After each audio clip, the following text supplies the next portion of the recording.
morning and welcome to Mid Morning Breakfast. My name is Boss Queen, and of course, you're tuned into a Farmers Media where we connect, learn, and grow.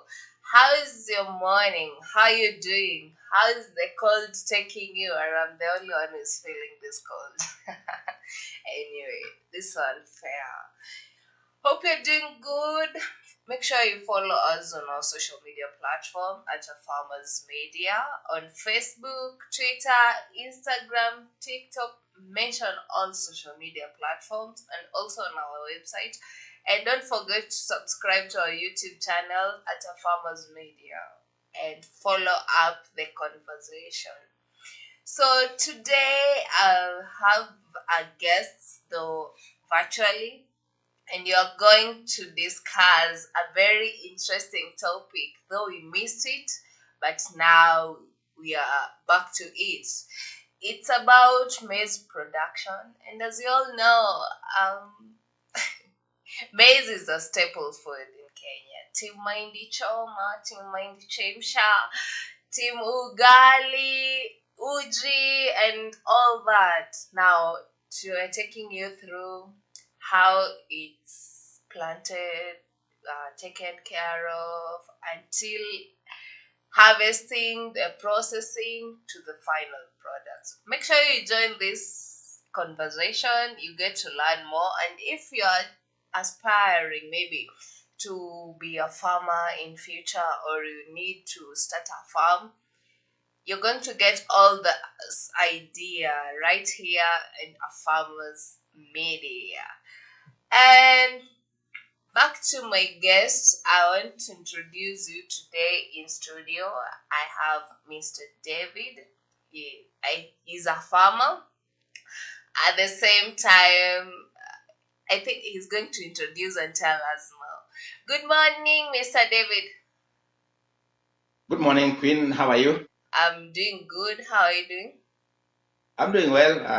I'm enjoying the weather. It's cold and can't complain about the weather because I cannot change it. So I have to fit into it and enjoy it. You're enjoying this cold. Eish! Yeah. This must be nice. Eh? How are you doing?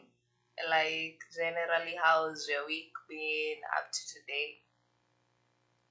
My week has been good. Mm-hmm. Most of these days I'm spending my time indoors because I had an unfortunate occurrence where I sprained my leg. Can you hear me? Hello? No, bit. Hello, Queen. Can you hear me? Yeah, yeah. Hello? I can hear you.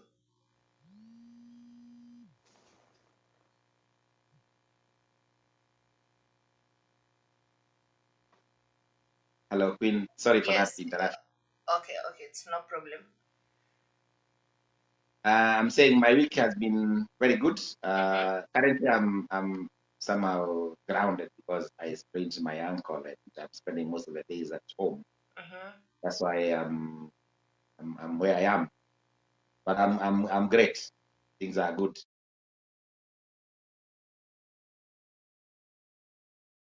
Hello, I'm saying, hello. can you hear me? Yes, I can. Okay. Now, today, we're going to, like, introduce yourself, let people know you, tell people where you are, what you do before you get down to this conversation. So as I said, my name is David Ndekwa. I'm an agronomist and a practicing farmer. I practice farming in Rumoro, and I'm old in this business. So I've been practicing farming for the last over 27 years. Mm-hmm. I have worked in various exporting companies, and then I decided to do farming as a full-time basis as my, my, my line. So I have a farm in Nakoro, and I normally grow mainly horticultural crops, but I have a very uh, interesting, I'm very passionate about maize growing. and I've done a lot of research. I've grown maize in large scale, the largest being 20 acres in Kibwezi, where I grew seed maize, and that was a turning point in my life towards my interaction with maize. And that's when I realized that one can really make good money as a maize farmer. And I'm now leaning towards maize farming. I wanted to get into it last year on commercial basis, but something didn't work out. I didn't get enough land to lease, and something a deal went sour somewhere. But I have decided, I've embarked on doing trials and getting to understand what is it in maize that we don't get right. And that is why I have, because I'm one believer, some person who believes that when I look at companies that are producing seeds, most of these companies talk about a production of 40 plus bags. But when I listen to farmers, they are talking about 15, 10, and when somebody has done 30, that is almost a record breaker. But I've interacted with farmers who have who have produced 40. So I want to get into maize and become a lead in this uh, maize story, because I've seen data and I've seen farmers in US producing up to 153 bags of maize from an acre. And I'm asking myself, what is it that we can do, or we need to do, or we are doing wrong that we cannot get where those farmers? I do believe that maize production is a game changer, and because it has one of the most amazing demand in this country, marketing is not a problem. So maize is so dear to me and close to my heart that I'm so passionate about maize, and I know I'm going to crack and go into production of 100 bags per acre, because that's what I'm working on. First of all, I want to target to work on it under irrigation, and then I go to commercial fields and carry the same practices to the field, and get from 160 to 100 bags. That one will be okay. Wow. Thank you. I'm glad to hear that story. But first of all, we'd like to send our condolences for losing your uncle. I sprained my Oh, ankle. oh, okay. Sorry, maybe the voice. Anyway, let's.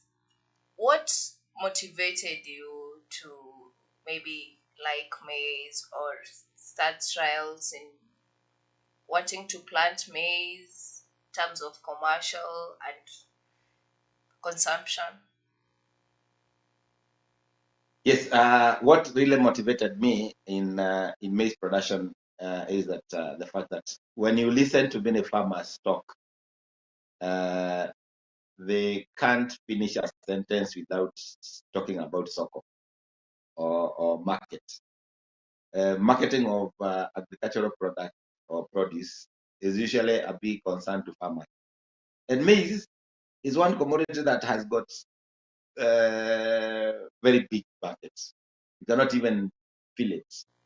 So I felt, because the demand for maize is so big, it's becoming bigger, because maize is our staple food. Yeah, true. And remember, the land mass that used to feed Kenyans when they were 20 million is the same land mass, because land is a fixed asset. In fact, it has reduced, because there is a competition between developmental land and agricultural land. So most of the land that used to be planted or be planted with food crop has actually been taken up by housing, industry, and other things. So land under agriculture is shrinking. But now we seem to contend with the fact that the soil is becoming infertile, the pH is raising. We are happy to produce 15 bags. I got fed up with those kind of stories, and I said, if we are losing the area under agricultural land, the only factor that is at our hand, something that we can control, is to increase the production per unit area. And in this field, in agricultural fields, whichever field you are in, price is actually not the main issue. It's an issue, yes, but it's not the determinant factor towards profitability, because profitability is determined by the yields that you get per unit. The higher the yield, the lower the cost of production per unit. Let's say, for example, let me explain that. If you have two farmers, a farmer producing, spending, let's say, 40,000 in 1 acre of land to produce 20 bags of maize. The way you want to get that production, I mean, cost of production per bag, is you divide 40,000 divide by 20, and you find that the cost per bag is 2,000 shillings. Take another farmer who has decided to do things well, has even applied more fertilizers, and he has gone up to 60,000 as his cost of production per acre. And there is a difference between cost of production per acre and cost of production per bag. And this is where people usually normally get lost. Now, this farmer B has spent 60,000 to produce in 1 acre, but he has increased his production to 40 bags. Now, if you want to get the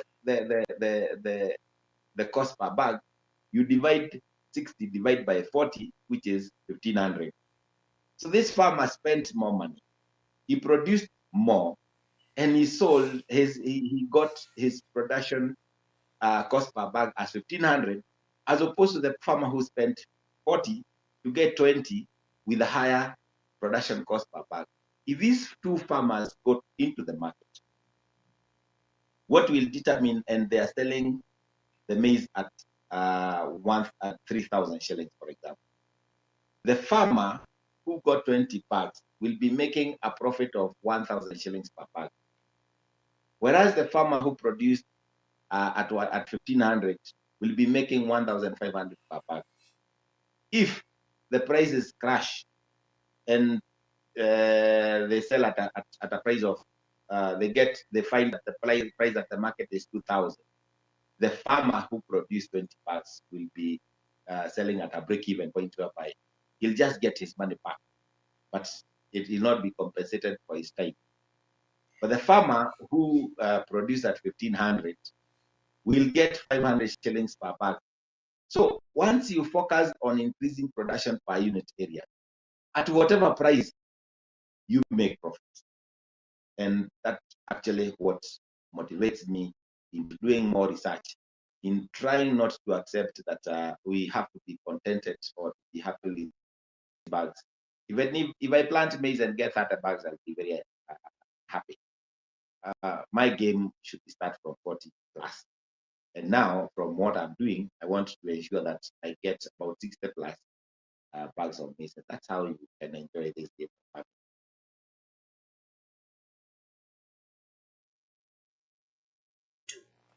When it comes to planting maize so that their yields are low, some are high.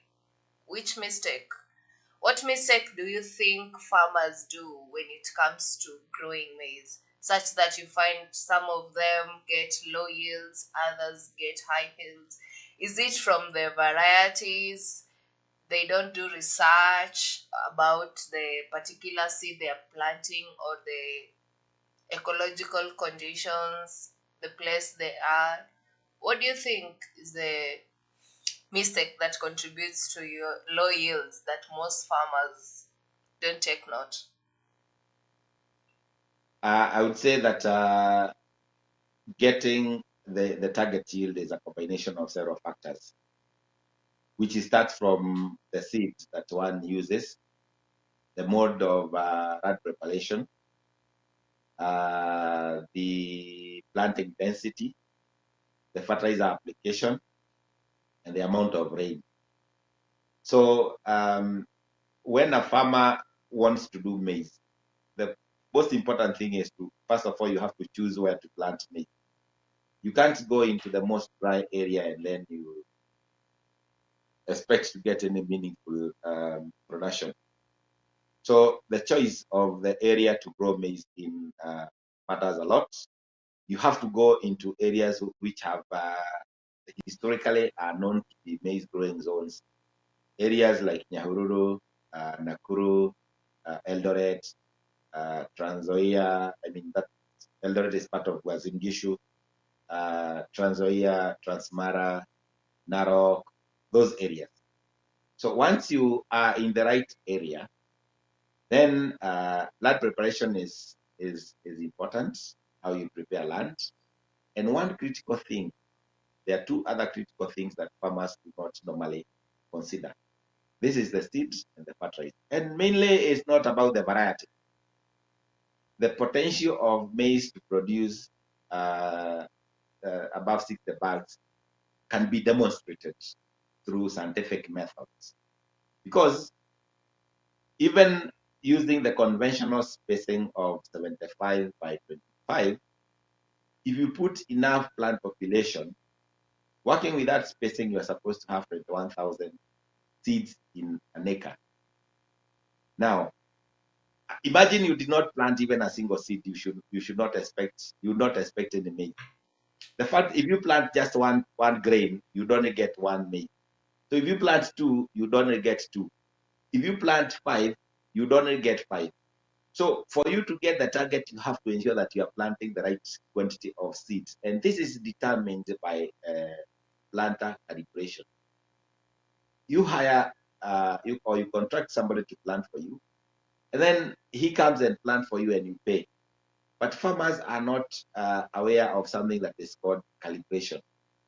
A machine should be calibrated so that it drops the 21,000 seeds in 1 acre based on the spacing.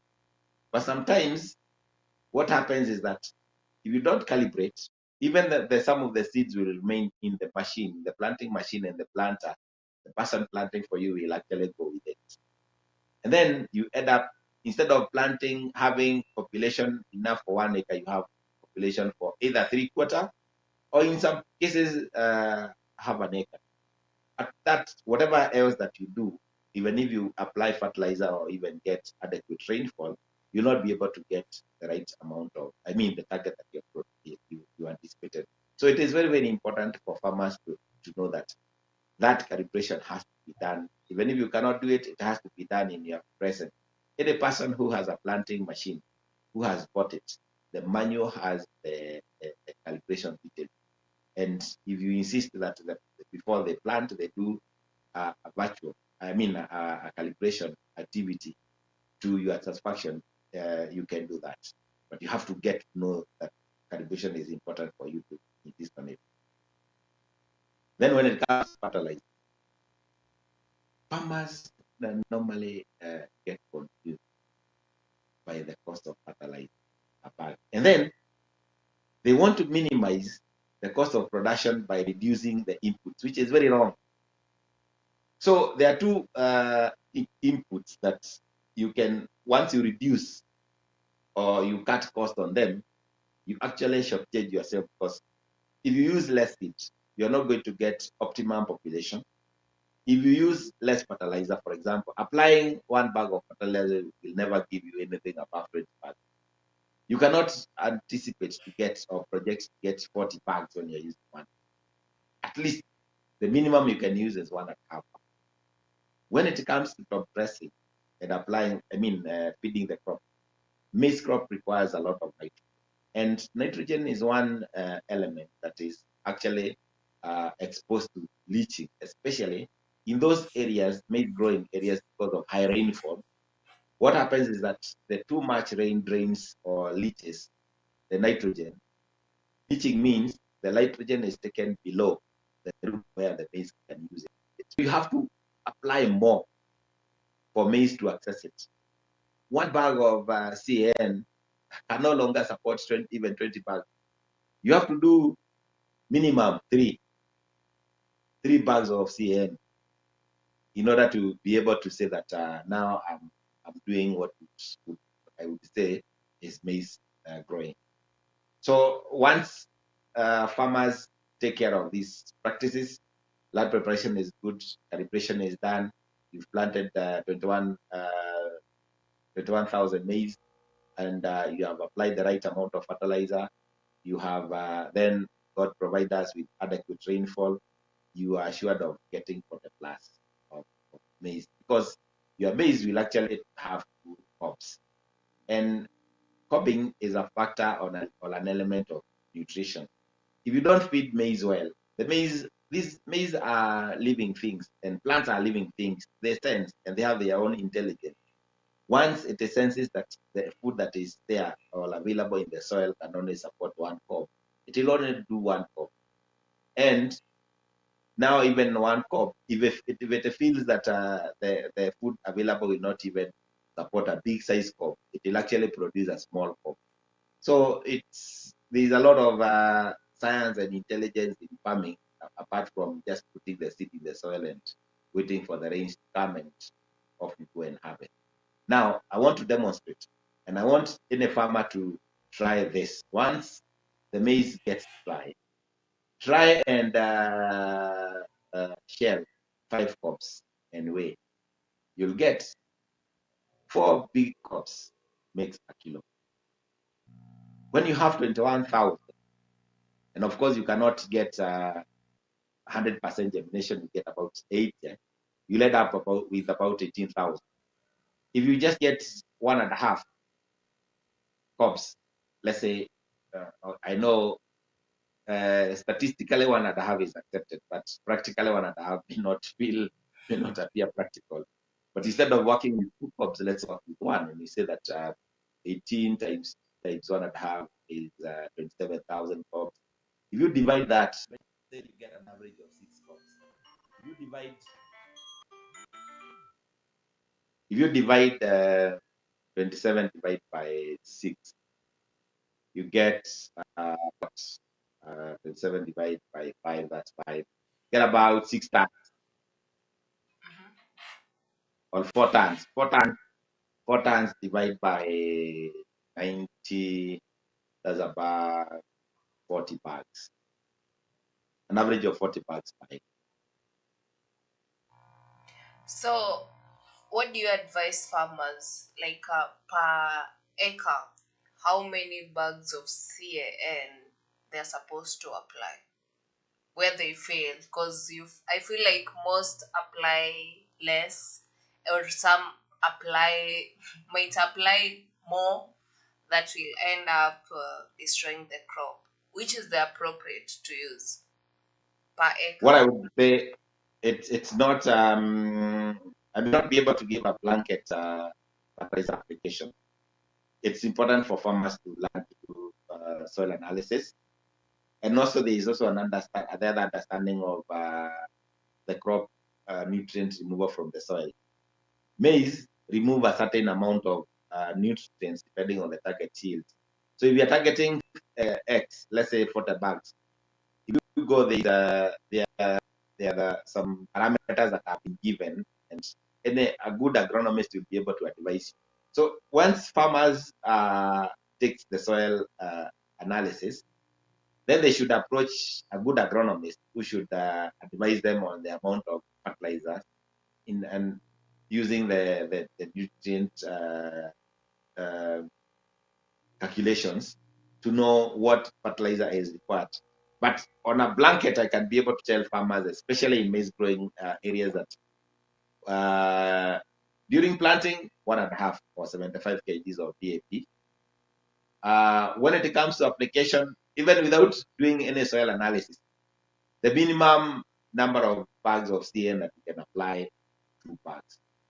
And instead of applying CAN, which has got 26% nitrogen, you can apply urea. Urea has got a 46%. Even if it could be prone to volatilization or loss of nitrogen through the air, you can actually retain if you retain up to 40% of that, you are better off using urea than CAN if the price is the same. So as a guideline, I would advise maize farmers to use 75 kgs of DAP and a minimum of 2 bags of either CAN or urea. If you're using CAN, I would say minimum 3 bags. If you're using urea, I would say minimum 2 bags. And like there's this scenario whereby you find someone planting like maize, and they don't consider the place whereby they are planting. For instance, how do I put it? Like for instance, someone who is growing maize in Kajiado and the one growing maize in Transoia. How are you going to advise them in the when it comes to seed varieties of planting?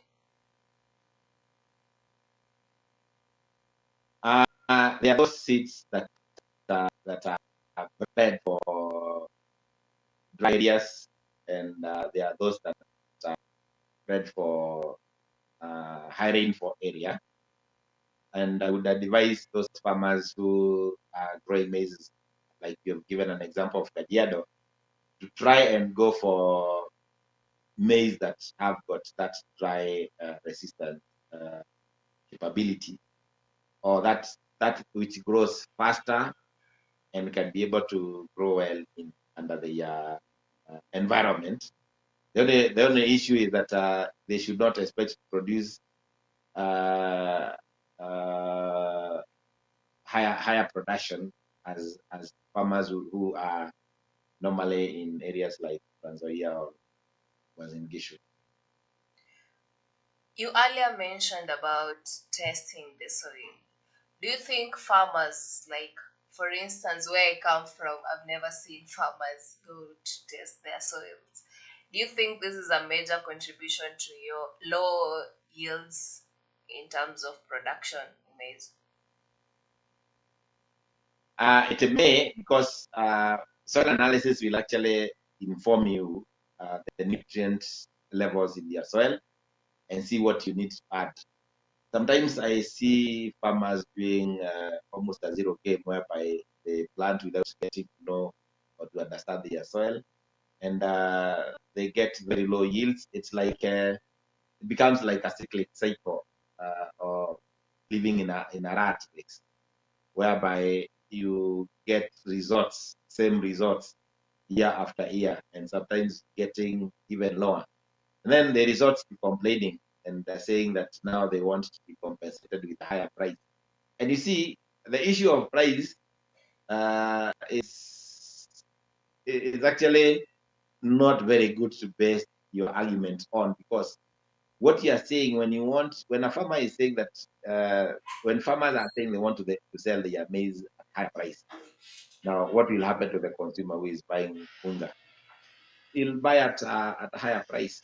So if farmers are serious and get serious in their business, then they will realize that their actions or their attention to detail will result in higher production, and they can even afford to sell maize at a lower price, so that the consumer price can also go down.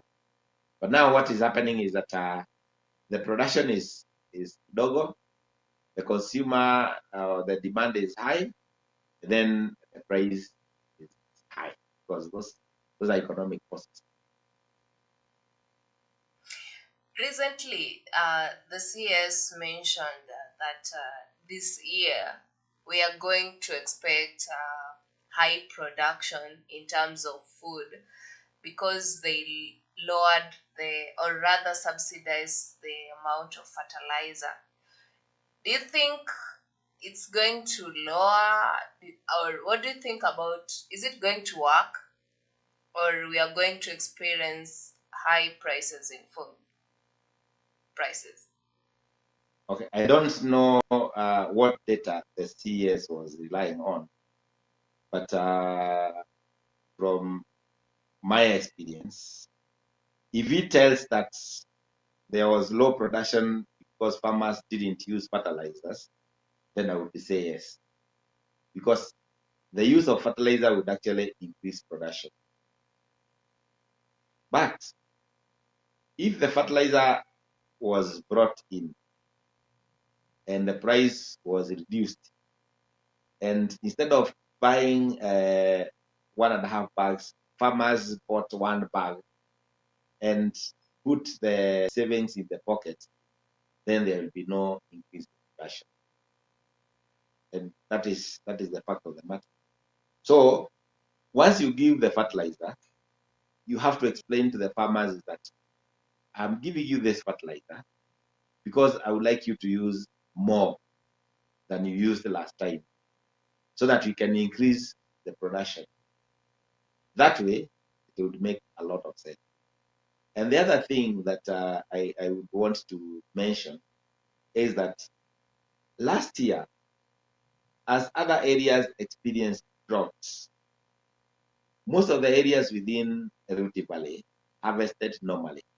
And this maize hit the market from uh, September, October, November, and December.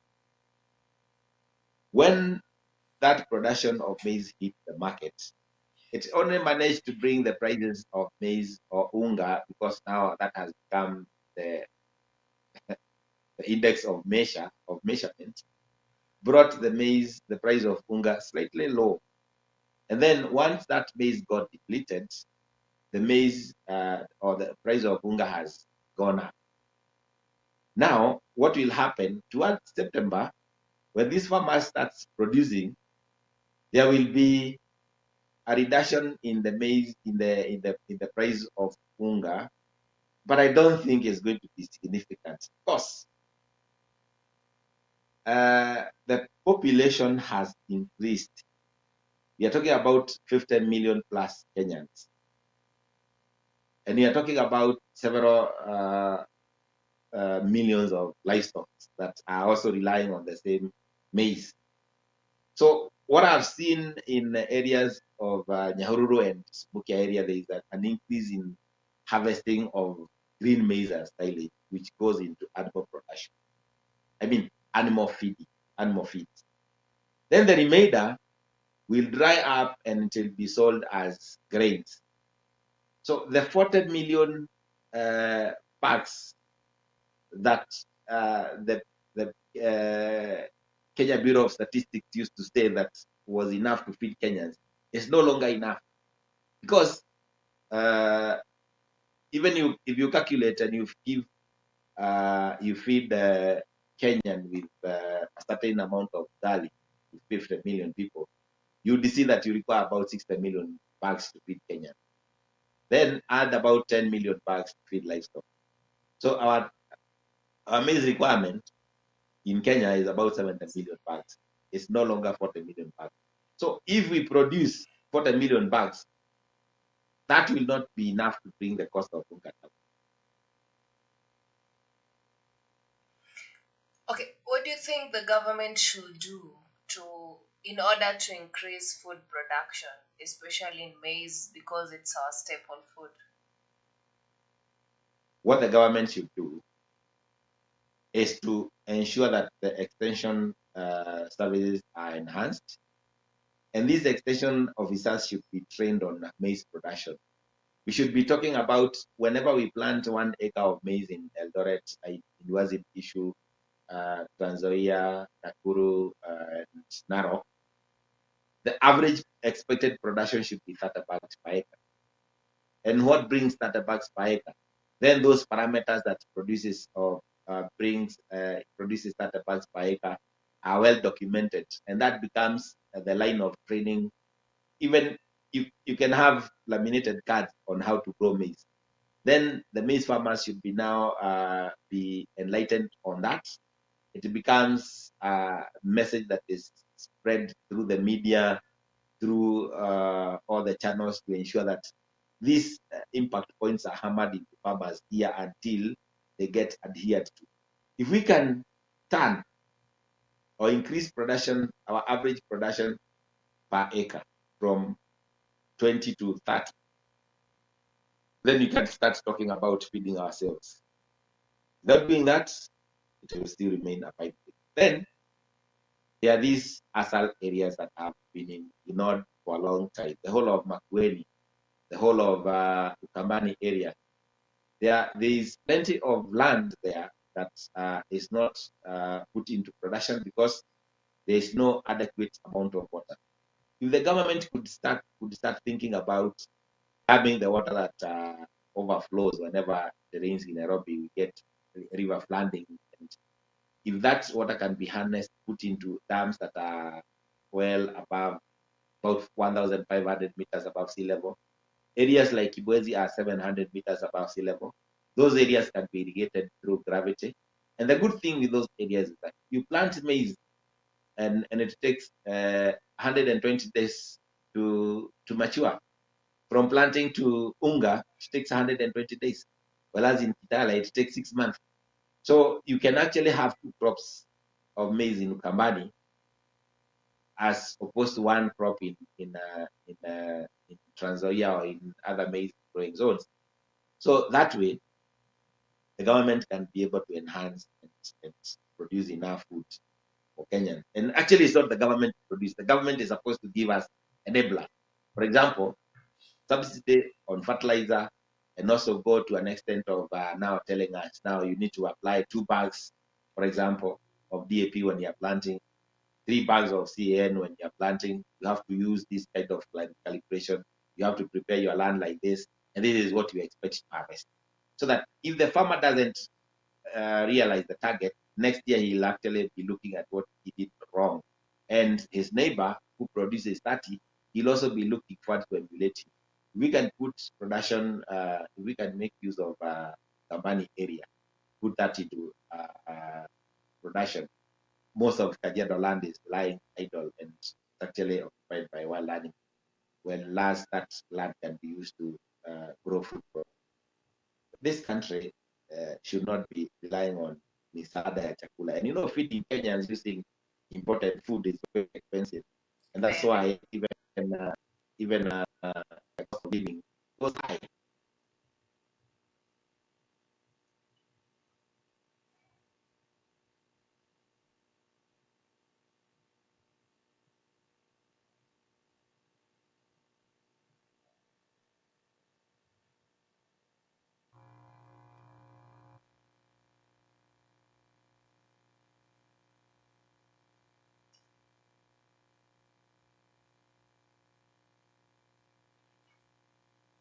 Can you hear me? Yes, I can hear you. Oh, I lost your sound on the way. When you were explaining about food, your Mhm. voice, like I lost your sound. Could you Oh, okay, please? sorry. Yeah, yeah. You were saying something. About where did you lose me at? We were saying this country cannot rely on misada. Oh, yes. Food, What I was yeah. saying is that we can be able to feed ourselves without relying on misaada Mm-hmm. if we put our asal under production by harnessing uh, flood water into dams that will retain them and then irrigate crops through the year. I don't believe that Kenya is a water deficit country. The problem is that we fail to harness that water when the rain comes. So when you are feeding when you're feeding Kenyans using dollars or foreign exchange, it becomes a very expensive venture, and that's why even the economy doesn't behave well when there is starvation in the country.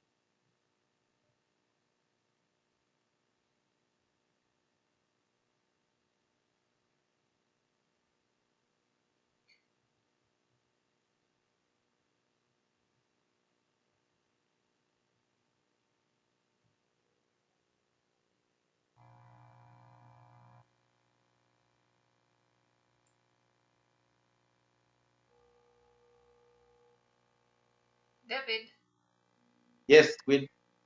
your voice. I think there's a technical issue from your voice. I don't know Get, what. Eh? I'm getting you for some few minutes, then your voice just disappear. I don't know what's happening because probably has got something to do with the network. Oh, okay. Moving on. You mentioned about the extensions officers.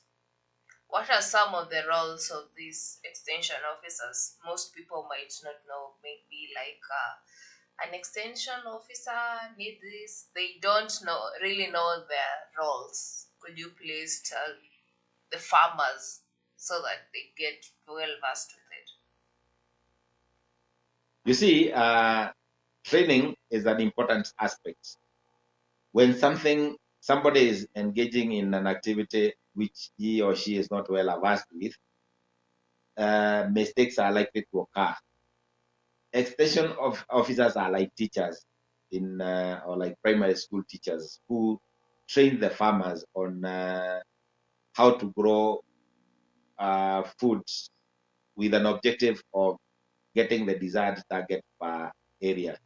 So, like the same things that I'm talking about, if I'm talking to a group of farmers and they adhere to the points that I'm airing out, I would say that I have effectively trained them on extension.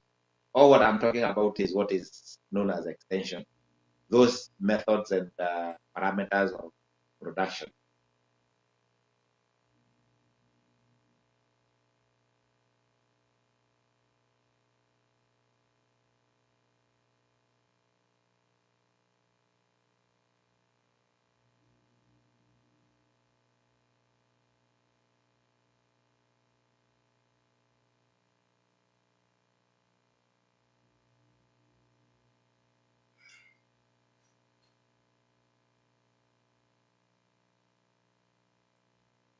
Okay, when you can hear me, right? Yes, I can hear you. Oh, I keep on losing your voice. I don't Anyway, know why. I don't know what's happening. mhm, moving on. There's this maize. Let me call it the disease that usually attack maize. The maize lethal necrosis disease in the smart. What are some of the preventive measures that farmers should take? Because when I've seen maize that are this farmer who's planted like 10 acres of maize and almost the quarter of it was destroyed by smart. What do you think could be the cause and how are they going to prevent? You mentioned two diseases. You mentioned maize liver necrotic virus disease Yeah, and also smart. smart. Yeah. Uh, one is fungal and the other one is virus, is viral. So uh, the seed that a farmer buys matters a lot. If the seeds the seed was produced from a crop that had was affected with maize necrotic virus, then the seed would carry that virus to the next field. But also, it is also a disease that is spread by vectors like aphids, whiteflies, thrips that feed on maize. So if the neighbor farm has a crop that is infected, then the vector would carry that. And the best thing for the farmers to do, because it has got no chemical cure, the best thing would be to try and remove those. If a farmer noticed that any maize that is affected, try and uproot, and then you either burn or bury it somewhere. The burning would be more effective in a place whereby it is not going to spread the disease. Smart is also a fungal infection that can also be carried out by the seed, and it is good for those who are in seed production to ensure that there is rogging and cleaning of the seeds before they get into seed preparation, because that's what happened. But if a farmer finds that you have those mats, there is a level that is tolerable, like a few, one or two.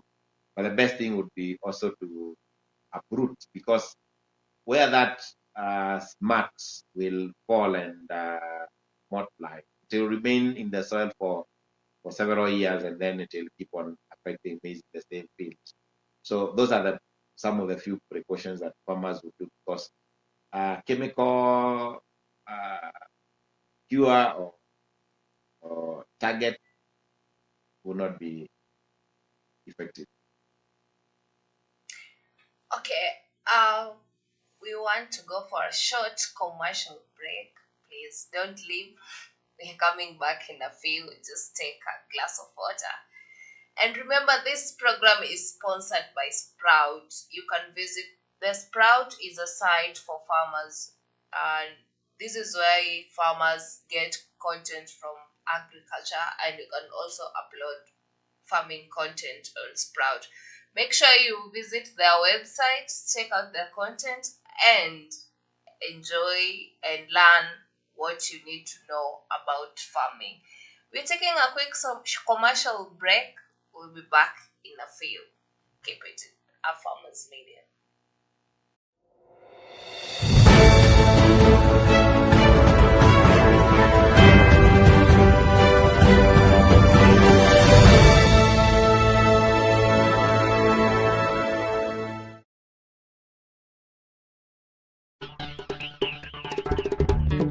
Maize does not grow well in acidic soils. Depending on your soil test, you may need to add lime 2 months before planting.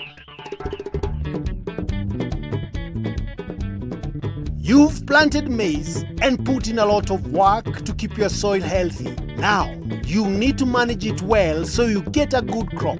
Keep weeding as weeds take up.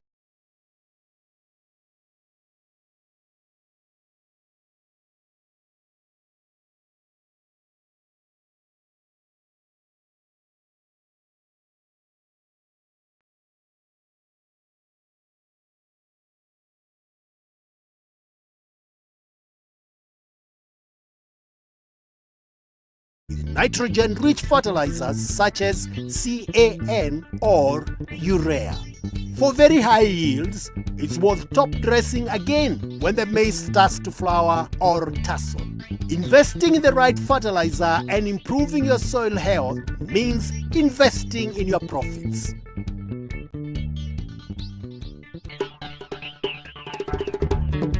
Maize does not grow well in acidic soils.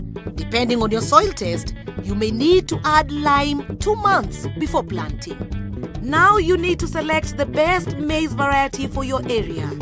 For dry areas, buy a variety that can grow with little water. Always use certified seed. This is disease-free and guaranteed to germinate.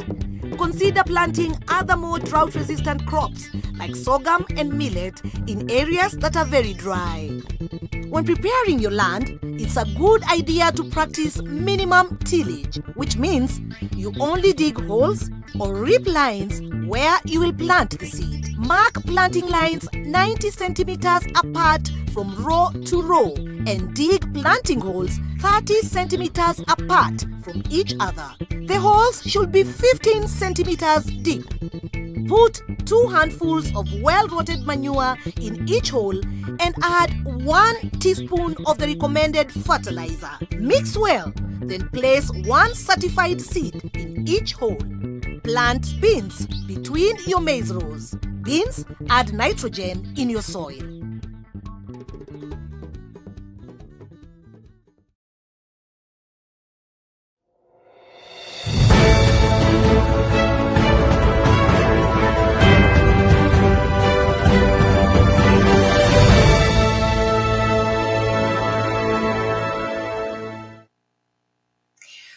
Welcome back to A Farmers Media. My name is Boss Queen. Remember, you're tuned into mid morning show. Sorry. And I have a guest by my side, though virtually. His name is David. And our topic today is basically on maize production. And this is very crucial because where I come from, with that, David, I come from Transoya County. The world, the county leading maize production. Yeah, so it's really, really interesting knowing, learning more. I'm sure from here, I'm going to in future, let me say, in future, I'll be that farmer, that biggest, or rather the famous maize farmer in Trans Nzoia County. Let me take note on this and make sure I put them into practice. Yes. From your page, you are talking about. I've read several of your articles advising farmers, mistakes they do and the do's and don'ts they're supposed to follow. And there's a story I came across about. There's this guy who you posted an article about in Maize, and it was like the El Nino. He was talking about the El Nino coming, and yesterday, the weather department forecasted that there will be El Nino coming this year between September and October. As a farmer, what plans do you have, like, to cut on food production? Like, the problem of food scarcity. What plans do you have as a farmer? You talked about El Nino, and this El Nino is being predicted to come in September, say that October, November. I know that in Trans Nzoia, was in Gishu and other maize growing areas, those are the period when the maize is expected to dry, and that is the harvesting time. And if that happens, although these days I'm not, uh, I usually take these prediction with a lot of salt, with a pinch of salt, because sometimes whatever they say rarely happens. I would say that I wait and see. But for areas, especially in central Kenya, where the rain starts they have to the short rain and long rain that starts from November, this no, October, November, December. I would encourage those farmers in those areas to try and take advantage of the situation of El Nino, because mainly El Nino does not cause negative effects maize growing, not unless the area or the land becomes waterlogged. What I would advise farmers is to ensure that their land is well drained, because to drain off excess water. Otherwise, I would ask them to take advantage of El Nino if it ever happens. You're saying you don't believe in the prediction, you wait until it happens. Remember, you are going through the climate change. Maybe it might happen. What if it happens now? How prepared are you? Now, in terms of preparedness, I'm saying these climatic changes are actually what we call climatic change means that the weather is no longer predictable with the certainty that used to happen. Like we used to know that comes 15th of March, long rain would start. Comes to 15th of October, we expect short rains to start, which is no longer the case. I know there were these talks of El Nino started. There was a prediction that El Nino will start in June. Somebody else said in July. Now it is October, November. So these things you may not prepare for it because you're not very certain that it'll come. But if it happens to come, I know it might cause a lot of losses in North Rift and maize growing areas, because that is the time that farmers are expected to harvest their maize, and it would actually compromise on that. And of the volumes that are involved, I would actually tell the farmers to wait until we see. We cross the bridge when we get into it. Okay. There's this story you were telling people about you trying to find a place to plant maize and the challenges you went through. What are some of these challenges? How did it happen from the first place? Queen, I went through baptism by fire, and I'm uh, sorry. I'm sorry for that. I thought that if I wanted to grow maize, I would actually go to Trans Nzoia, was in Gishu, Nakuru, or in those areas, and I would find about 500 acres ready for lease, and then I would embark on planting. But But they're I found that available. it's not. I They found that it's are. not available. There is no land. You I went to I the wrong I plug. no. I went to Next time, contact me. you see what I was. Uh huh. What I was told that I was looking for land at the wrong time. When Meaning, was it? uh, it was around Uh huh. January, Mm-hmm. and part of February. I was advised that if I ever wanted to grow maize, I should start looking for land from now. Actually, now for next year. Yeah, that's true. What that tells you that Mm-hmm. this land that I would be allocated is actually occupied by somebody else, and what will happen? I'll be told to pay for that person to lose the land next season. That means the land is not there. It's only that the little that is there is just changing hands from uh, Chep Koirel to Kamau, from Monyango to Wafula, like that. Uh huh. But there is no empty land currently that is there idle waiting to be somebody to come and lease it for him to plant. Hiyo shamba hakuna, imeisha. Yeah, So true. in this time that I was looking for land, I got about 500 acres of land, and I had some other three guys that wanted to partner and grow maize. Somebody pretended to be the owner, and we went into a point of paying the money through the lawyer. And sometimes when you go through the lawyer, you are almost 100% sure that kila kitu iko sawa. But our lawyer didn't do the due diligence, and we ended up paying this guy money, and came to realize that he was actually not, he was a conman, not the owner of the land.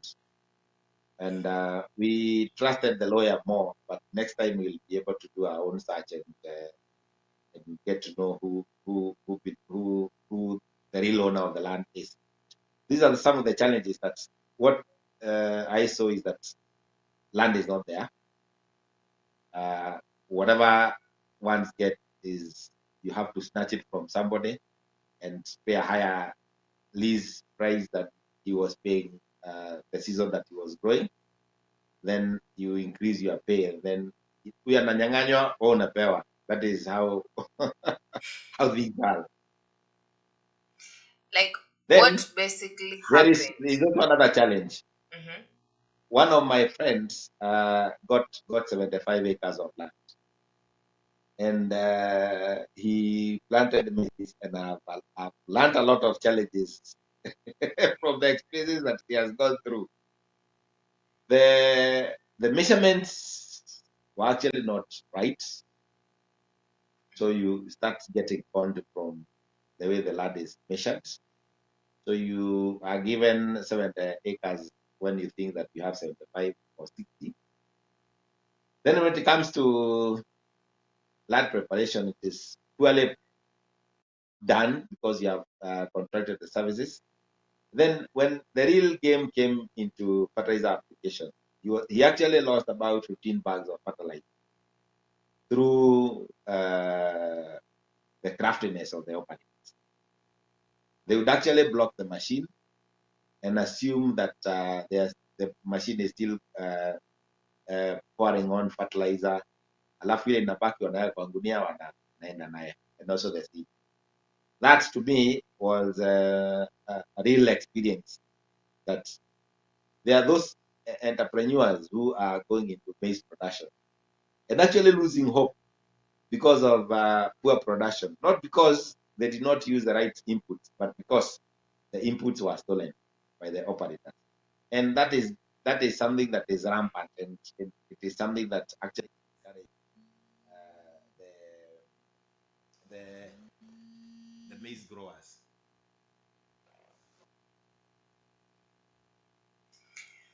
And I heard, like, I saw you you are asking, like, let me ask you this question now. Back to you. I'm sure you've done enough research on it.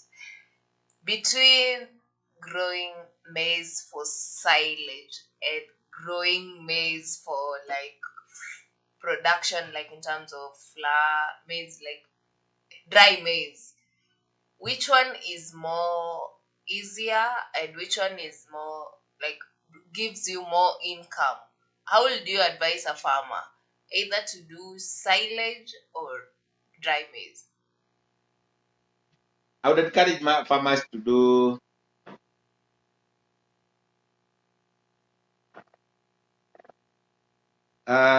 losing. Can I disconnect? I need to charge my phone. Okay, just a bit. Yeah, 5 minutes. No, not 5 minutes. 1 minute. Okay.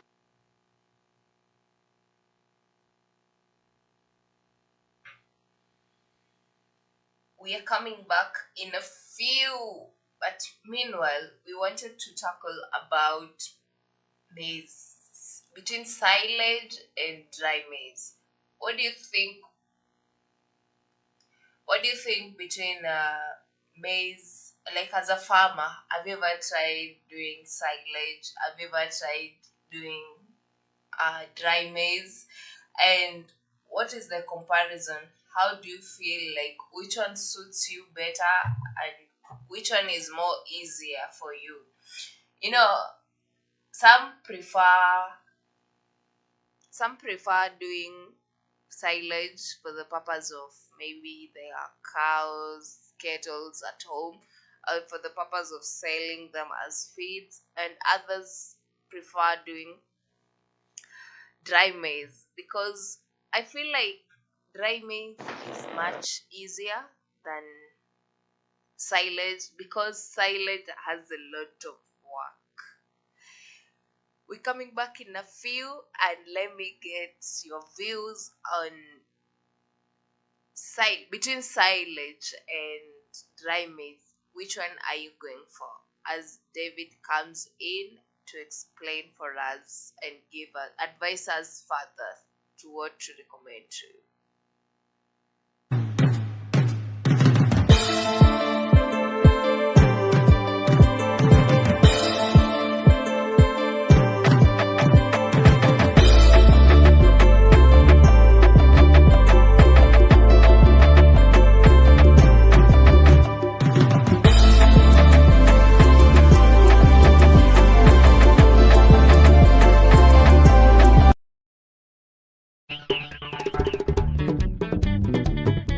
With the changing climate, we will see more pests and diseases, and as smart farmers know, when it comes to pests and diseases, prevention is better than cure. Some of the most common pests in maize are fall armyworm, stem borer, and striga weed.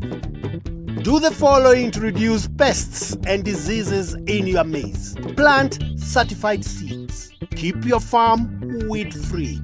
Rotate your crop every season and scout for pests and diseases regularly and treat them as you see them.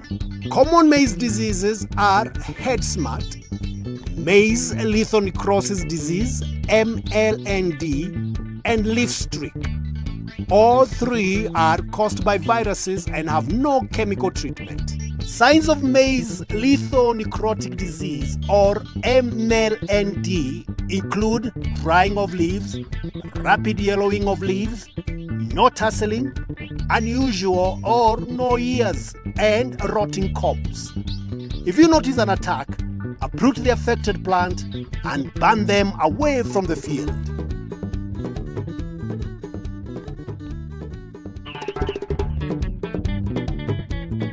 It takes both time and money to get a good maize crop. So, don't let all your hard work go to waste, and be sure to harvest and store it properly.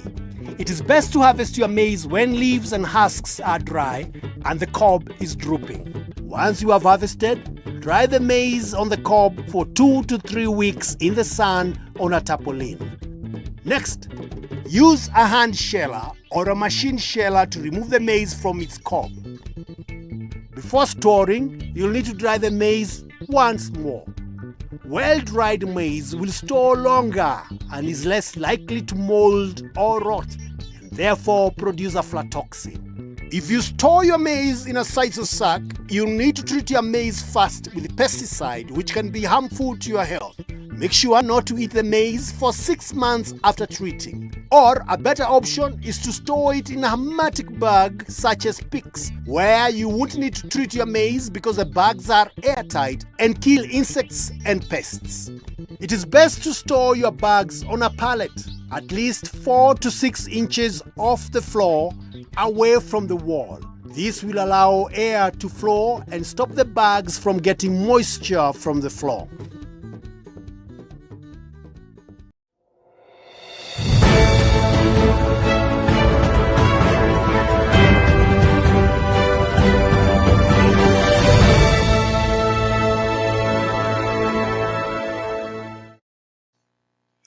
Welcome back. We had from this short commercial break. Hey, wow. Anyway, we were talking about maize production, and we have our analyst with us virtually, Mr. David Nego, and he was explaining to us, for farmers, like, would you rather do silage, maize silage, or dry maize? Back to you, David, if you can hear me. Yes, I can hear you. Sorry for that inconvenience. It's fine. I asked that question and I got some responses from farmers who are currently doing it. And I asked some of them how many tons of silage materials they get per acre. Mm-hmm. And I got about 15. The maximum I got was 15 tons. And the buying price or the selling price is about 4. So if you multiply 15 times 4, that's about 60,000 shillings per acre. And there are some farmers who get up to 10 tons. That's about 40,000 shillings.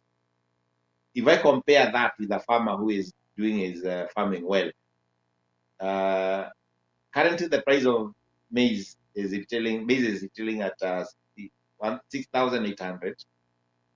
And I'm sure when the farmers will be harvesting their maize, the minimum price they will be able to sell their maize at will be 4,500. If a farmer gets 20 bags of maize, which is an acceptable common average, 20 times 85, that is 90,000 shillings. So if you compare 90 and 60,000, you would say that the farmer would rather sell maize when it is grain as opposed to silage. For a farmer who gets 30 bags and you sell at 4,500, that comes to 135,000 as opposed to 60,000. So a farmer, silage would range from 40,000 to 60,000. Well, the grain would range from 85,000 for a farmer who with 20 bags up to 135,000 shillings per farm for a farmer who produces 30 bags and sells at 4,500. So, in my own conclusion, it would be better for a farmer to wait for the grains to form and sell at maize as grains as opposed to silage. But I think also silage is hectic in terms of production rather than leaving maize to just dry up. or I'm the one. It's Have you ever? actually easier Mhm. when it comes to easiness. It's actually easier to sell as silage than grain because uh, the silage, if you sell it as silage, the harvesters will come and clear everything for you without you engaging in a labor. But if you have to harvest, you have to get people to harvest, shell the maize, put it in bags, and then sell it. And then there's also cost of handling. But the gains overrides the comfort that you get from selling a silage. Because if you compare, let's say take let's say take 20 bags, for example. If a farmer pockets 40,000 as selling it as silage, as opposed to selling 20 bags at 4,500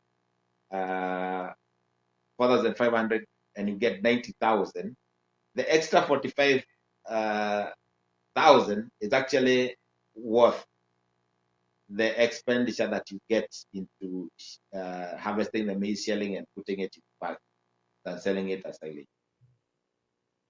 Okay, there's this perception that has been going through about GMO seeds in maize and all that.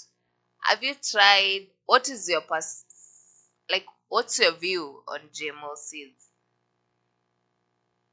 Uh, what I would say is that I don't think there is any negative effects that would emanate from eating maize that is GMO, because GMO is not actually done by somebody who wakes up one day and thinks that I'm going to feed farmers or people with GMO maize. It's part of the breeding, and during when breeding is being done or the breeders are breeding, they usually do an improved from the breeding scenario on yield or uh, resistance to moisture, resistance to droughts, all resistance to pests. Take, for example, the fall, which is actually a threat to maize. I don't think there is any maize farmer today who is not spraying his crop with chemicals. But then scientists came up with maize grain that is BT treated. BT is Bacillus, which is a bacteria that the caterpillar when it ingests, but does not has got zero effect on human beings. So that during the GMO or genetic modification, the maize is gene that is inserted into the maize, and then the maize gets that the maize get that resistance. I mean, gets into that BT, such that if the worm feeds on that maize, it discontinues and does not affect the crop. So instead of spraying, you're able to get a maize that is GMO, but will not be affected by how uh, by fall maize armyworm, and the farmer will not earning money, but it will not be being. So what happens? These chemicals fetch a lot. So who are the losers if BT maize comes accepted? Of course, the chemical company. Then the sponsor active talk about against GMO, but the farmers are told that it's going to affect their health. You know, matters to do with the health are very sensitive, and that's how on GMO is lost. But doesn't mean that they are bad.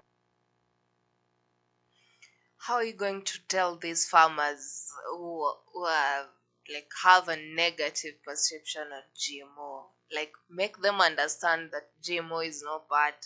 The effects they have, the negativity they already have, maybe the perception they have towards GMO. How are you going to advise them as a farmer? My advice to them is that they should embrace change and new technology, and things will keep on improving and they'll never be done. We'll never go back to the Stone Age. We are progressing. And whether we accept GMO today, it is something that is going to be accepted in future. And if we do it now, it will be of much benefit to us than waiting for us to be ravaged by pests and diseases that are so hard to contain, or we are spending too much money to contain, instead of switching to GMO. So, if what my advice to the farmers is that they should not resist it. These changes will always come, and possibly we may have planted, maybe planting even now some seed maize or seeds that are GMO without the knowledge. So my advice to the farmers is to just plant the seeds and produce the food. Thank you. You personally, have you tried like planting those seeds, especially now that you're having the climate change factor?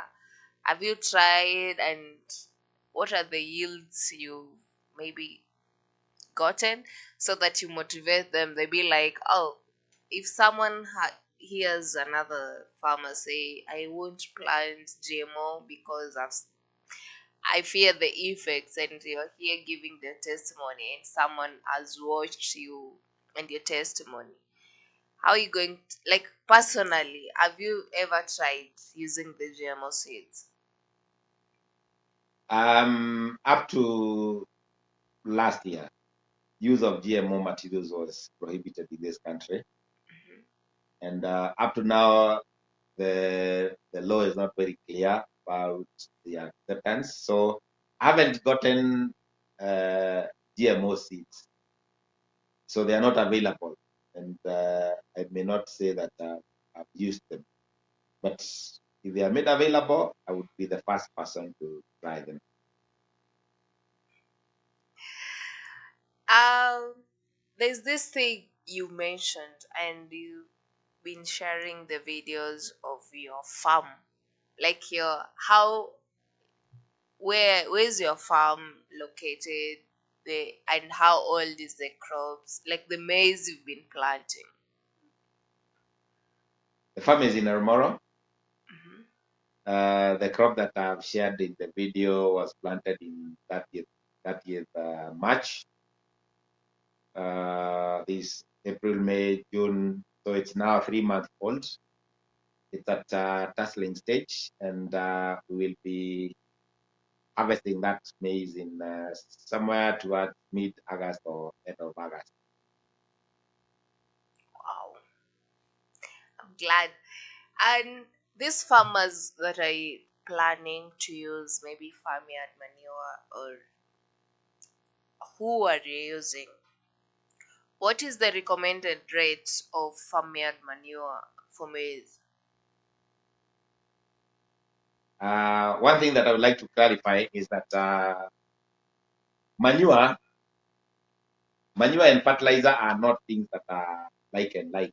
The way you would actually say that you are going to replace this and take this.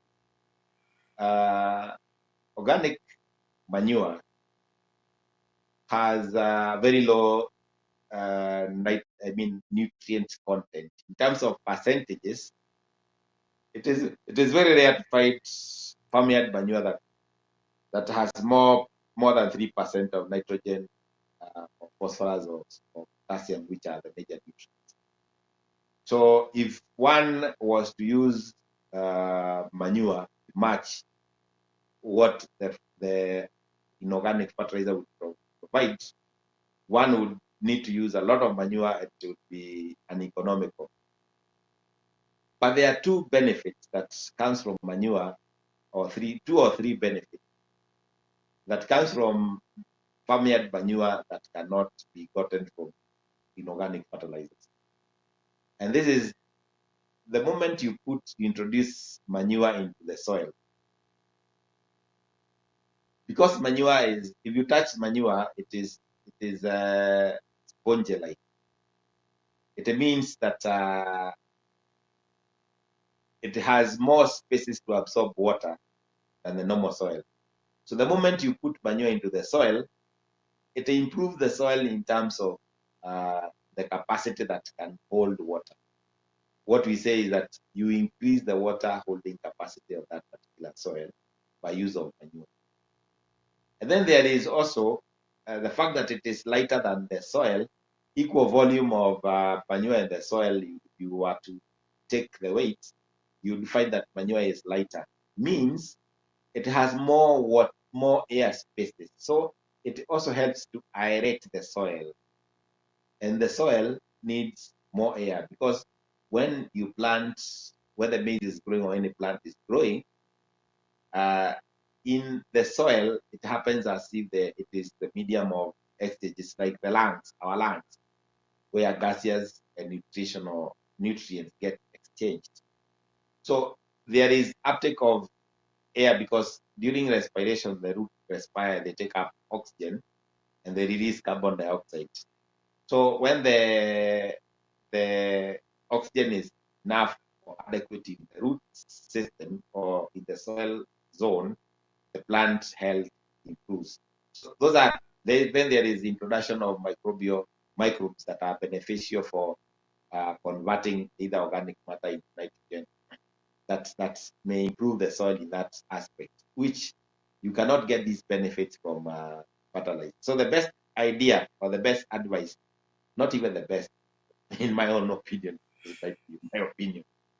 what the advice that I would give farmers is try and use the two, so that you can get the benefit from the manure, and also you can get from the benefit of high nutrient concentration from fertilizer. Keeping it at a farmer's medium. My name is Bosco, and our show today, the topic basically is about maize production. So make sure you're following up. In case you're having any questions, drop it in the comment section, and the expert for maize is going to answer your question. We're taking a quick commercial break. We'll be back in a few to continue this segment.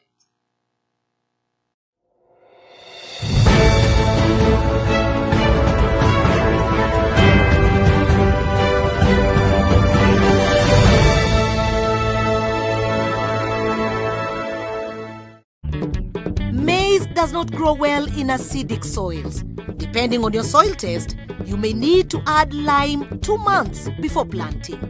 Now you need to select the best maize variety for your area.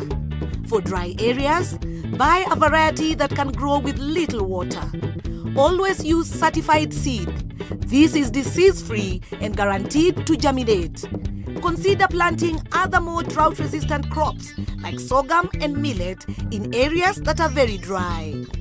When preparing your land, it's a good idea to practice minimum tillage, which means you only dig holes or rip lines where you will plant the seed. Mark planting lines 90 centimeters apart from row to row and dig planting holes 30 centimeters.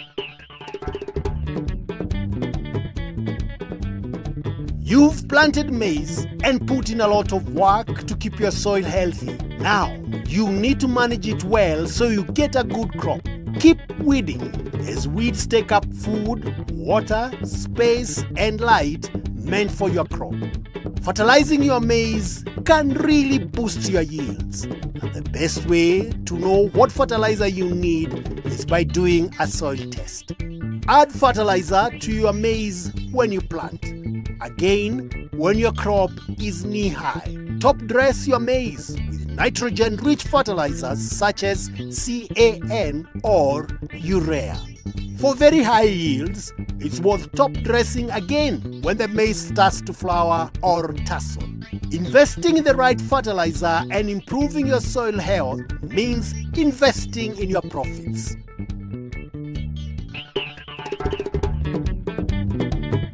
With the changing climate, we will see more pests and diseases, and as smart farmers know, when it comes to pests and diseases, prevention is better than cure.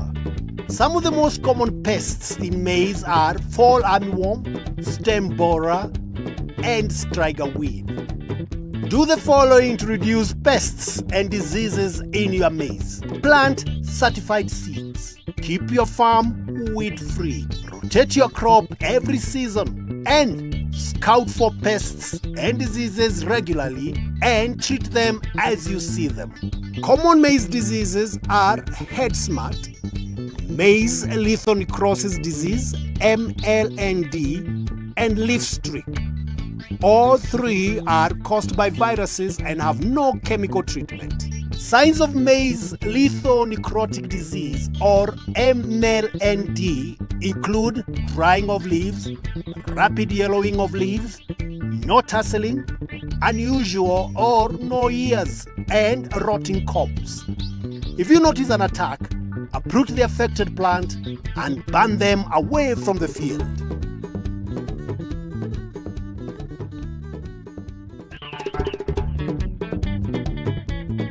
It takes both time and money to get a good maize crop. So, don't let all your hard work go to waste, and be sure to harvest and store it properly. It is best to harvest your maize when leaves and husks are dry and the cob is drooping. Once you have harvested, dry the maize on the cob for 2 to 3 weeks in the sun on a tarpaulin. Next, use a hand sheller or a machine sheller to remove the maize from its cob. Before storing, you'll need to dry the maize once more. Well-dried maize will store longer and is less likely to mold or rot, and therefore produce aflatoxin. If you store your maize in a sisal sack, you'll need to treat your maize first with pesticide, which can be harmful to your health. Make sure not to eat the maize for 6 months after treating. Or a better option is to store it in a hermetic bag such as picks, where you won't need to treat your maize because the bags are airtight and kill insects and pests. It is best to store your bags on a pallet, at least 4 to 6 inches off the floor, away from the wall. This will allow air to flow and stop the bags from getting moisture from the floor.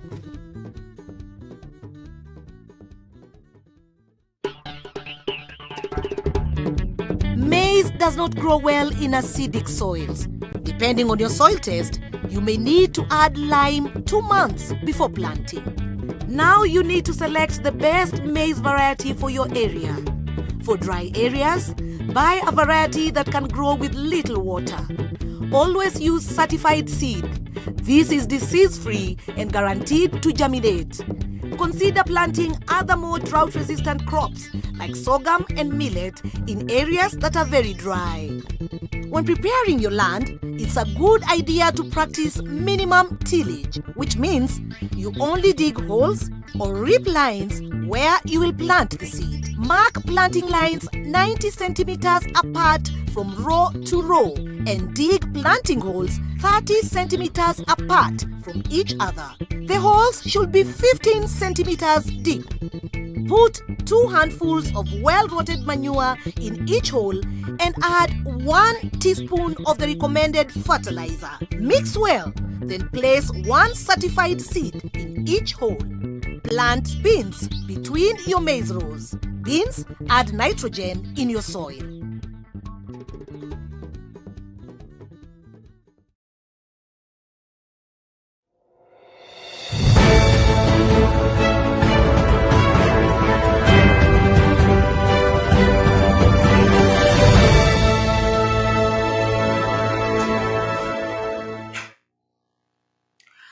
Welcome back to Our Farmers Media. My name is Bosquin, and today we are continuing on our topic of maize production. We are having an expert on maize who is taking you through to the steps that you need to have high yields in terms of maize. And with me, I have my guests virtually. His name is David Ndego, and is an expert or a farm consultant in maize production. And as we move on, David, welcome Yes. back. Thank you, Queen. What are the market trends in terms of maize right now, either in Kenya or globally? There seems to be no maize globally for whatever reasons I may not know. I know there could be droughts being experienced in several parts of world, but there seems to be a serious shortage that like it has never been experienced over the year. And maybe this could be attributed to climate change and also the growth in population. So currently, the retailing price for maize is one bag is retailing at between 6,800 to 7,000 shillings, which I would say is the highest that we have ever experienced in this country. And the trends, if I speak about the trends, uh, I don't see the price of maize going below 4,500, even at the time the farmers will be harvesting. Uh, Simply because the demand for maize has really gone up because it now it forms the basic ingredient for animal feed and also human food. And the competition for maize is actually very high. And we may not see anything, any price below 4,500. And this is as per my product, my projection. Thank you. And you're doing to have more production in terms of maize so that you find most of the time when you have shortage, Kenya as a country rely on Tanzania. What do you think they do that Kenyans needs to emulate so that to cut the issue of food security? Uh, I don't think there is anything that they do better than us. I've been to Uganda and also I've been to Tanzania and I've seen the maize growing is actually not superior than ours. We tend to be more serious farmers than farmers in those countries. What happens is that maize is not a staple food for those two countries.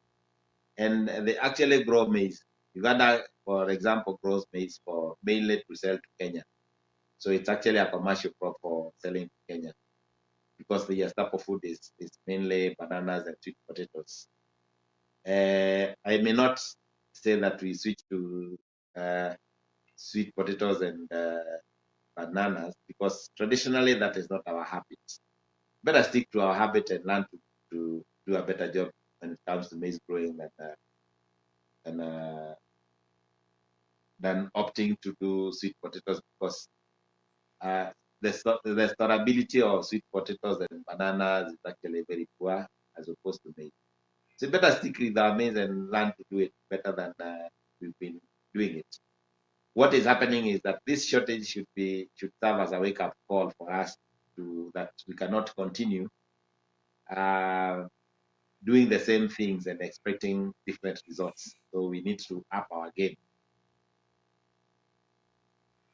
Okay.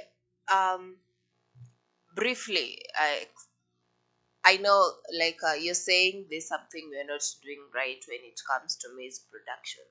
What are these steps, like from the start to till the, like from planting towards harvesting? What are some of the things that farmers needs to consider, or some practices they need to engage in so that they ensure there is maximum production? Two things that we horribly do wrong. There's planting, and also we also underfeed our maize. So those are the two things that we need to improve on. On planting, we need to improve on planter calibrations. On feeding, we need to increase our feeding. Minimum 75 kgs of DAP, minimum 2 bags of DN, and if up to 4 bags would be adequate for those farmers will be able to or will be capable of using that kind of amount of fertilizer. But this idea of saying that fertilizer damages the soil, that is far-fetched and it's not true. What are some of the factors let me say weaknesses that maize farmers face, or weaknesses of maize production. Lack of information. If farmers are well informed, if, for example, you, Queen, I'm sure you are good at your game because of the training that you got. If you are not trained, just imagine what kind of a job that you'll be doing. You'll not be as competent as you are today. And that experience, I'm sure you are better now than the first day of your broadcasting. That experience towards doing things right has improved you to who you are today. So when the farmers are growing maize and their skills is inadequate, then you don't expect them to get the target yields that are required or to be very good at farming. But when they are trained or they have the information, then they would be able to do as per the required. And this is why we talked about extension service. These extensions officers, is it a role as a government to employ more, or it's farmers themselves to go and seek the private extension officers because they feel like, I think, in my own opinion, I think that these farmers fear to go an extra mile to pay costs to private extension officers. So, do you think the government should come in and maybe employ more extension officers or partner with them to make sure there is maximum production of food? Food security is a national issue, and anything that affects the nation should be taken up by the government. I know agriculture is a devolved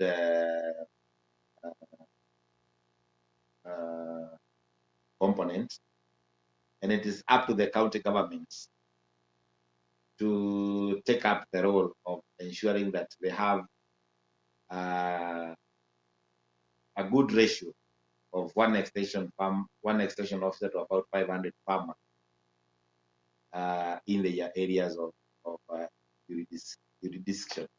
So sometimes when there is hunger and starvation in this country, we cry to the national government.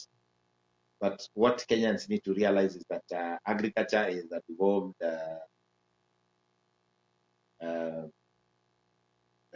operation, and it's up to the county government to ensure that they enhance agricultural production in their own, rather than enjoying when things are good and throwing the towel to the government when things get hot. So it is the role of county government to employ the extension. Uh, like I get these questions more frequent. Like, per a county, how many extension officers do you think they need, especially where they are always leading in terms of farming? I would actually put it into ratios, whereby I would say ideally one extension officer should be given about 500 farmers to take care of when trained, and that is how he should be given APIs or key performance indicators, and that is what he or she should be assessed on. If counties could be able to align and prioritize agricultural extension, I would be happy to hear that they are working on those ratios. One extension officers to about 500 farmers. What do you think is the right amount of funds the county government is supposed to allocate in the agricultural sector? I may not be able to know the amount in terms of, I do not want to speculate, but things starts going wrong from the national government.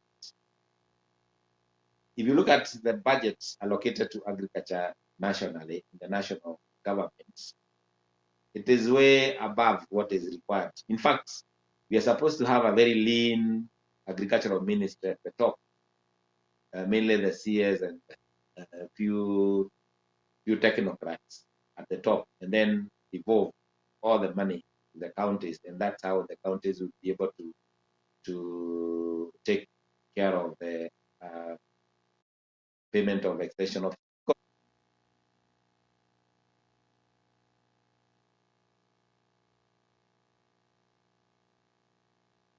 agriculture. Production is actually at the habits of the farmers, either small scale or medium or large scale. The production is on the hand, and the government has got very little to do on that. So even the money that goes into agricultural ministry ideally goes to pay salaries. So like in this country, and I'm sorry to say that, you can actually delete or remove the agricultural ministry and put it as a very small service, and kila kitu itaendelea tu kama kawaida, because but if you remove the Ministry of Education programs will. But if you remove the Ministry of Agriculture out for about 3 months, things would still run. So people may think that the Ministry of Agriculture is very, very important, but the work of the ministry is policy. The question is that, are we producing food through policies or through input and information that goes into production? Now, what do you think, like in the agriculture sector, what do you think is going right, and what do you think is not going right, and where should they improve? Agriculture is like, you can say it's like a cow that is producing milk. And then this cow needs to be fed properly, given salt and all nutrition aspects in order for it to produce, let's say, 40 liters of milk on a daily basis. If then you form a bureaucracy to manage this cow at the boardroom, which keeps on talking about how well the cow should be fed, and then the people who are the person who is taking of that care of that cow is not informed about the nutrition aspect of how the cow should be fed in order for it to produce safely, then the cow will not produce, because those who are the boardroom talking about how the cow should be fed are not disseminating this information to the person who is taking care of this cow. And the person of this cow, the owner of this cow, is not well informed on what he can do for this cow to produce 40. So the genetical capability of this cow is enough to support 40 kilos of milk. The feeding, which forms the basic triangle, because for milk production you have to have that triangle of genetics, the management, and nutrition. So these three parameters are not conjoined or are not harmonized for the 40 liters to be availed or to be available. And that is the kind of the disconnect that usually happens from the ministry, the person at the bottom of the chain who is growing the food. That is the farmer. So more emphasis is put at the top, but not at the bottom.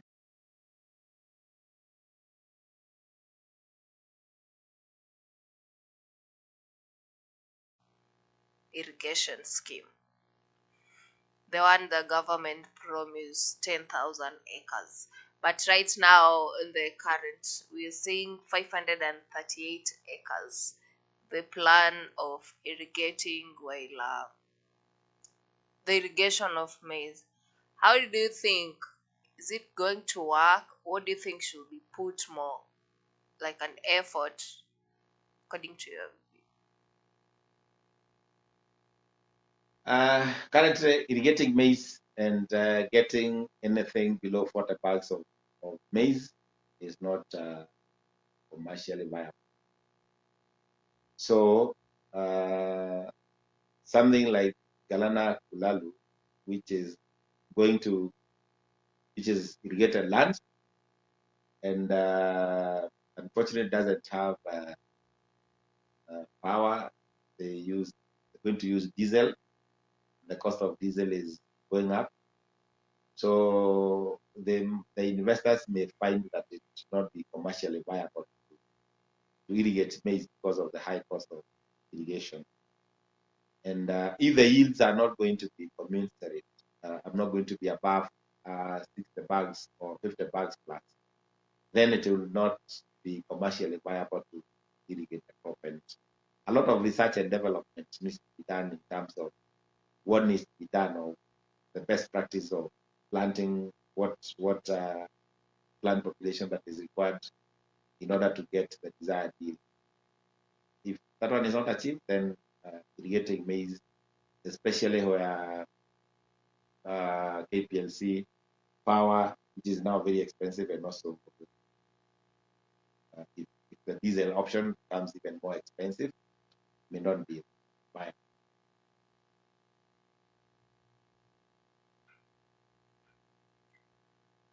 And let's say these small scale farmers, majorly who are growing maize for the purpose of food, what advice are you going to give them, especially those who have small pieces of land?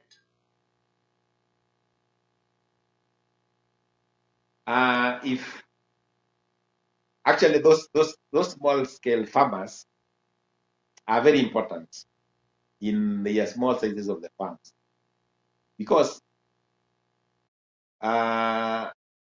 taken good care of, if the planting, the growing practices are well enhanced, and these farmers can be able to apply both manure and fertilizer in the same hole that they are planting. An eighth of an acre or a quarter of an acre, uh, properly planted by a small scale farmer, can be able to produce about 10 bags. And according to Kenya Bureau of Statistics, one man or one Kenyan consumes 1 bag of maize per year. So you can see that with a household of about 5 people, they require 5 bags annually. If a quarter of an acre can produce 10 bags, then they will have enough for them, for themselves, and 5 to sell in order to buy other essentials that are required in a homestead. So the moment you strengthen, or the homestead is enabled to get its own food without having to buy 80% of its food requirements, then that is how the economy of the country starts getting or becoming strong, based on a strong foundation. Because the cell of an economy is a household. So when the household is weak, however level of GDP that you pronounce at the top, it becomes almost irrelevant. And this is what is referred in the Bible as a house that is not constructed on a firm foundation. It's actually constructed on top of sand. So by strengthening and increasing food production in a household, you help in strengthening the economy, or the base or the foundation of the country's economy. So what I would advise the farmers, the small scale farmers, if you have a quarter of land, ensure that you make your holes very well. You dig your holes, you work a 2 hearts full of manure, work a 2 spoonful of DAP, work a 1 seed that is spaced at 25 centimeters by 75 centimeters across the row. Then if you are doing a pure start of maize, and then you have a good crop of start of maize that can give you up to 10 acres in areas that have adequate rainfall. If it's an eighth, it can get you 5 bags if it is properly planted, and that is how we'll become food secure, by ensuring that the small scale farmers are properly taken care of. Wow. small scale farmers out here. That is the best advice. And do you recommend, like, can you recommend a farmers to maybe there's these seed varieties that takes 3 months, 6 months to mature. Let's say if those people living in the region whereby they are, for instance, in Transoia, can you like advise or maybe give a view, or do you think these farmers can plant maize that does matures after 3 months, to plant a maize like the variety that is takes 3 months to mature, or the one that takes 6 months to mature? So can this farmer plant the one that takes 3 months into it twice, or just plant the one that takes six to mature? What do you think is the, will the production or the outcome be the same? They normally say that if you go to Rome, you do like the Romans do. Mainly, what the meaning of that is that you try to fit with the circumstances within your environment. Like, for example, in Italy, maize is planted towards the end of March. And then, if you plant maize that takes 3 months, that means that it will take April, May, June, July, and August to be harvested. And then you realize that August, there is too much rain in Transoia and maize growing zone in August that you may not be able to harvest. So you, as much as you would want to do a shorter crop, harvesting will become a problem. And the best maize for those areas is the one that takes 6 months, because that is what fits within that environmental condition. So sometimes you may want to harvest twice, but circumstances may stop you from doing it, because going against the grain sometimes is very expensive. What is your final, like, say, in terms of generally to all farmers, both small scale, large scale, and those aspiring to be farmers? What is one advice that you're going to give them? One advice is that if you want to succeed in any business, you have to understand the A to Z of that business, because farmers are in the business of growing food for them, not to feed Kenyans, to sell. There's nobody who is in the business of feeding Kenyans. We are in the business of growing food to sell to make money. Because that's our business, we need to learn A to Z of growing food stuff. And that is how we succeed in our business. You cannot expect to succeed in avenues or in areas where you don't understand how the game is played. It's like getting into the field and you think that you're going to run like Faith Kipyegon without having done the practice or the skills, gain the skills that Faith has acquired over time, or think that you're going to play football like Messi and you have not been practicing. There is that which goes into practicing that leads to excellence. So let's limit complaining. Let's identify what is in our under our control. Let's learn and let's do. And let's stop this idea of thinking that the government is owes us anything. Let's understand that we owe everything to ourselves. We grow maize, whatever price that we meet, we sell at, but ensure that we are very good in the game that we normally are engaged in, and that is farming. Our game is farming, and because each and every game has rules, and if you want to excel in any game, you have to learn the rules. Let's learn the rules of farming so that we can excel and have a good farm. Thank you. Thank you so much, Mr. David, for creating your time and educating fellow farmers on what's supposed to be done. And I hope they'll take into consideration, and let's beat this problem, this problem affecting us as a country when it comes to food production.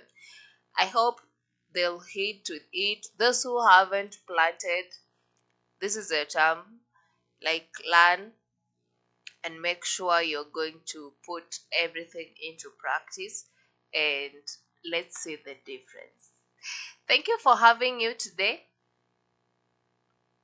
Thank Mr. you. Thank you. David. I appreciate it. Yeah, we now the next thing we are coming is to your farm. We're coming to Naromoro to see what you have for us. Are you just saying because you're an Karibuni. expert, Karibuni. or you're putting it into practice, whatever you're telling us? Karibu nyote. Asante. Remember, this program is sponsored by Sprout. Make sure you visit the platform of Sprout on their website.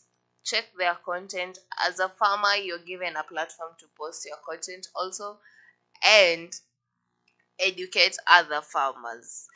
I've been your host, Boss Queen. Let's meet in the next mid morning show. And we have more of this conversation. I'm going to drop a link of Sprout on the comment section so that you click it and it directs you to their website and you're going to learn more. See you tomorrow. Bye bye.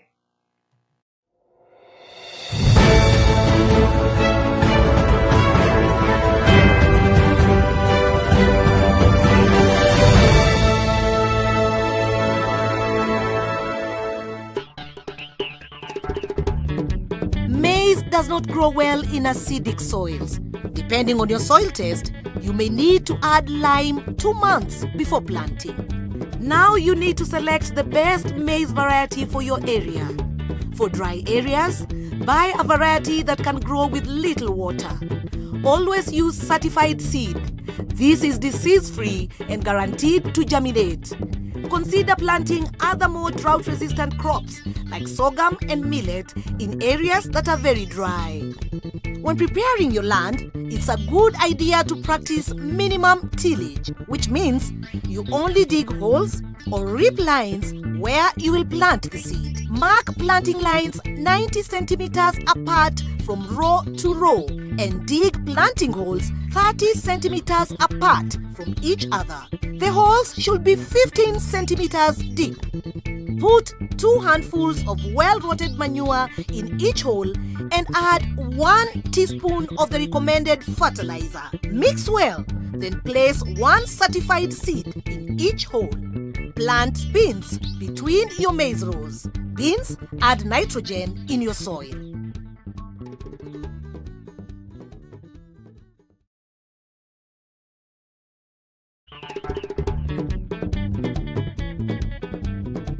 You've planted maize and put in a lot of work to keep your soil healthy. Now, you need to manage it well so you get a good crop. Keep weeding, as weeds take up food, water, space, and light meant for your crop. Fertilizing your maize can really boost your yields. And the best way to know what fertilizer you need is by doing a soil test. Add fertilizer to your maize when you plant. Again, when your crop is knee-high. Top dress your maize with nitrogen-rich fertilizers such as CAN or urea. For very high yields, it's worth top dressing again when the maize starts to flower or tassel. Investing in the right fertilizer and improving your soil health means investing in your profits.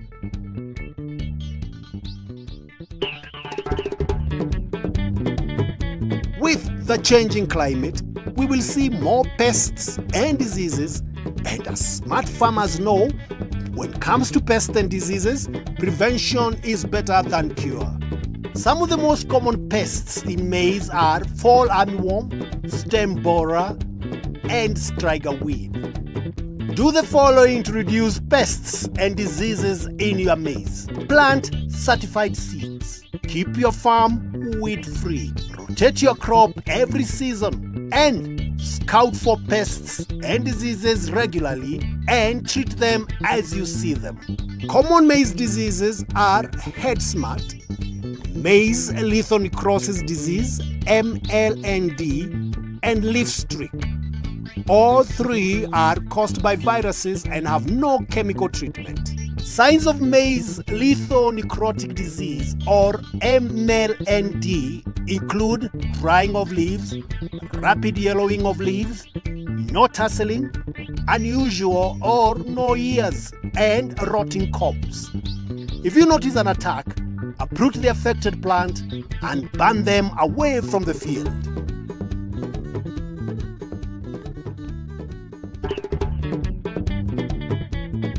It takes both time and money to get a good maize crop. So, don't let all your hard work go to waste, and be sure to harvest and store it properly. It is best to harvest your maize when leaves and husks are dry and the cob is drooping. Once you have harvested, dry the maize on the cob for 2 to 3 weeks in the sun on a tarpaulin. Next, use a hand sheller or a machine sheller to remove the maize from its cob. Before storing, you'll need to dry the maize once more. Well-dried maize will store longer and is less likely to mold or rot, and therefore produce aflatoxin. If you store your maize in a sisal sack, you'll need to treat your maize first with pesticide, which can be harmful to your health. Make sure not to eat the maize for 6 months after treating. Or a better option is to store it in a hermetic bag such as PICS, where you won't need to treat your maize because the bags are airtight and kill insects and pests. It is best to store your bags on a pallet, at least 4 to 6 inches off the floor, away from the wall. This will allow air to flow and stop the bags from getting moisture from the floor.